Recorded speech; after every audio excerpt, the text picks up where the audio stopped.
Maendeleo yanaendelea kukita mizizi katika eneo bunge la Jomvu, kaunti ya Mombasa.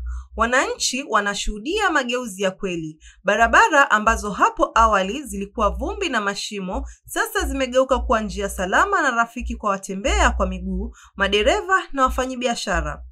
Leo katika mtaa wa Israf, barabara mpya yazinduliwa huku viongozi wakuu wa eneo hilo wakiongoza hafla hiyo. Lakini hafla haiishii kwenye lami pekee. Mara tu baada ya ufunguzi wa barabara, viongozi hao wanageukia ajenda muhimu zaidi: elimu. Mamia ya wanafunzi kutoka vyuo vikuu na taasisi mbalimbali za elimu ya juu wanajitokeza kupokea basari, msaada utakaowasaidia kusalia darasani na kutimiza ndoto zao. Mbunge wa Jomvu, Mheshimiwa Badi Twalib, akiwa katika uwanja wa Kajembe Secondary School, anaonyesha dhamira ya kweli kwa mustakabali wa vijana wa Jomvu.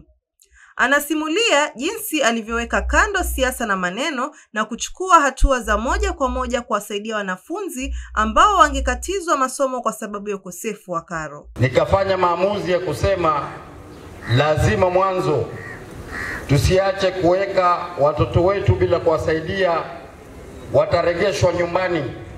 Kwa hivyo mwanzo tuanze high school, kisha sitachoka.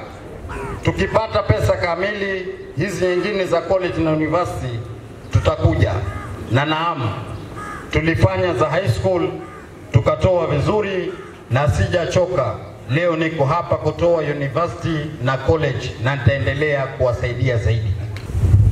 Na leo tutaka tuseme kwa tutaweza kusaidia watu 1755 kwa kiwango cha milioni 21,653,500. Mwakilishi wa wadi ya Jomvu naye hajaachwa nyuma. Anaelewa kuwa maendeleo ya kweli hayawezi kufikiwa ikiwa mamlaka na rasilimali zote zinabaki juu.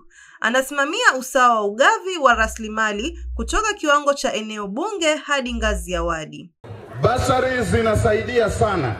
Ndio maana pia mimi kama MCA nimepeleka petition, maana ninaunga mkono kabisa ya kwamba pesa ziletwe mashinani na zisimalizikie tu katika constituency, bali zikuje mpaka kwa ward. Kwa sababu pia ward MCA akiwa empowered, watu watazidi kufanya nini? Kufaidika. Mwenyekiti wa hazina ya maendeleo ya maeneo bunge CDF anaweka wazi msimamo wa bodi hiyo kuhusu elimu. Anaendelea kutoa wito kwa wazazi na walezi kuwajibika zaidi katika kuhakikisha watoto wao wanatumia fursa hizi vilivyo. Tumekuwa tukichukulia mambo na education kipaumbele. Last time tumepeana basari za secondary, in a week time sahi tunapeana za university.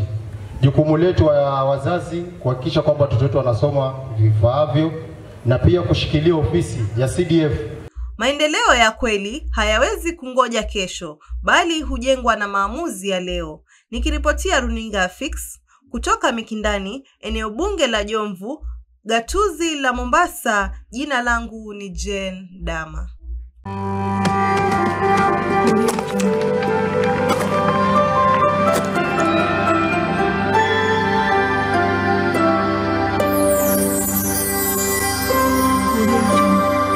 Fix TV, we can fix it.